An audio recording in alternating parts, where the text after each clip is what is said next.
Light wintry mist has impacted parts of the Commonwealth last night, but right now we're actually seeing a change over to plain rain. And good afternoon, everyone. Just breaking in, we have a severe thunderstorm watch for some of our northern counties. This will be in effect until 7 o'clock. That will eventually move a little bit more to the north and east as we progress through the next 48 hours. We also got to stock some boxes today. We're also stocking these shelves right here. I've been having a great time, and we're helping out for a great cause today. It's going to be a very nice day for anyone who's going to the Moving On concert. Hello, and welcome to another episode of Weather or Not. I'm your host, Matthew Howard. This model is a little bit optimistic on the sunshine. I think we're going to see a little bit more cloud cover. Ever sit down and feel the case of the miseries on a cloudy day? A low pressure system approaching from the west, reminding me more of a transition day. We'll see an increase in clouds. Temperatures starting off quite a bit cooler this morning than we've been. Temperatures in the 40s, 46 in Williamsport, 48 State College, even somewhere mountains near 45 degrees. And that's going to be quite the story as we go throughout the next couple of days. Some cooler nights across the region as we see some clearer skies. But taking it to the tropics, our main weather story, Hurricane Milton, Category 4. This is a Category 5 yesterday evening, bringing sustained winds of up to 180 miles per hour. This will continue to move north and east, possibly bringing in some catastrophic effects to some areas in Florida. So especially on the Gulf Coast, there's going to be some high storm surge, some high winds, and even some heavy rain. But it's not going to impact us in our neck of the woods. We are actually going to be partly sunny today. Temperatures in the low 60s, a little bit below average for this time of year. But we're going to see much of the same story. Cooler temperatures, maybe even our first frost. I'm going to get to that all to you in your full forecast in a few minutes. We've had sunny weather and warm conditions over the past few days. Still seeing those sunny conditions, not a cloud in the sky, but look at that temperature. We're actually seeing still, as we get right now, actually in the upper 30s. That wind making it feel a little bit colder, making it more like the freezing mark. As we take a look at our temperature across the region right now, we have 39 State College, still just a little bit above freezing down in Johnstown at 36. As we zoom out of the region a little bit more, 30s to our west, and as we go to our east, we're still actually going to be in the 40s.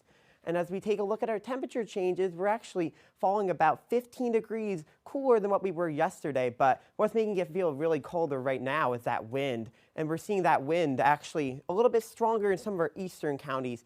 10 to 20 miles per hour generally is what we're talking about. And our radar and satellite right now, we had some cloud cover this morning, but we're actually seeing that clear out and we're not seeing a cloud in the sky. What's our next big weather story is this system just to our west, actually bringing in a weak cold front, and that's going to impact our weather tomorrow, but really not going to put too much of a damper on anybody's plans.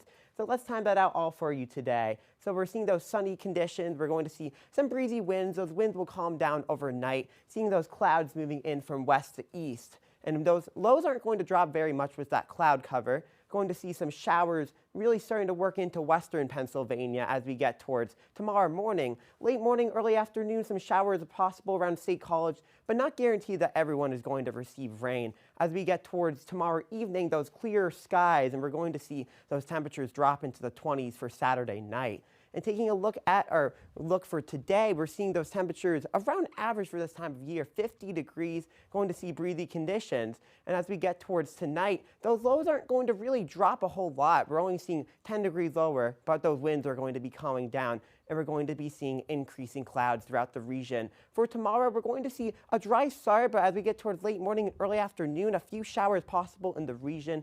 Those winds will pick up, and we'll see those highs in the early afternoon dropping throughout a little bit more mid to late afternoon. And here's your 7-day forecast. We're seeing those sunny conditions today, barely a cloud in the sky, seeing some breezy winds as well.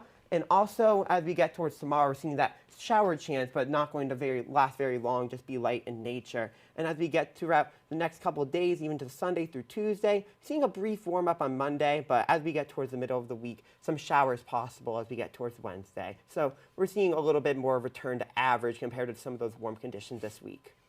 Imagine a night where the sky gleams so beautifully in the dark, casting an enchanting glow. If you looked at the sky close enough earlier this year, you may have actually seen this spectacular phenomena, which is known as the aurora borealis. This occurred as a result of strong geomagnetic storms. These storms aren't the type you typically expect here on Earth's surface that bring extreme weather. Instead, these storms that come from the sun help bring an extraordinary light show to our planet.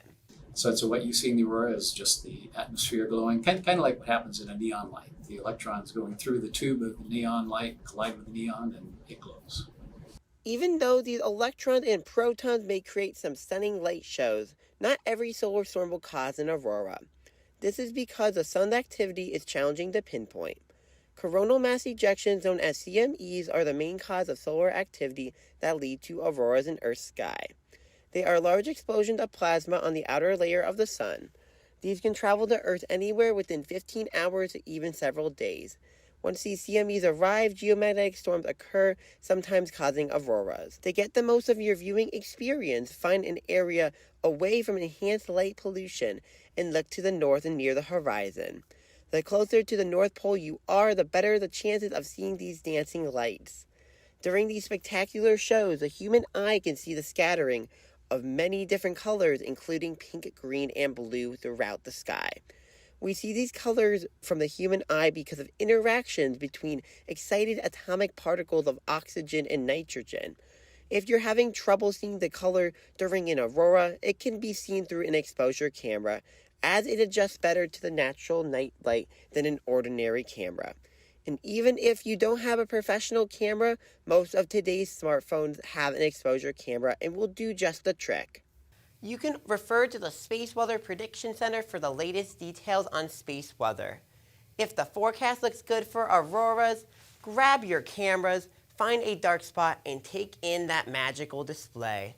For Weather World, I am student meteorologist Matthew Howard.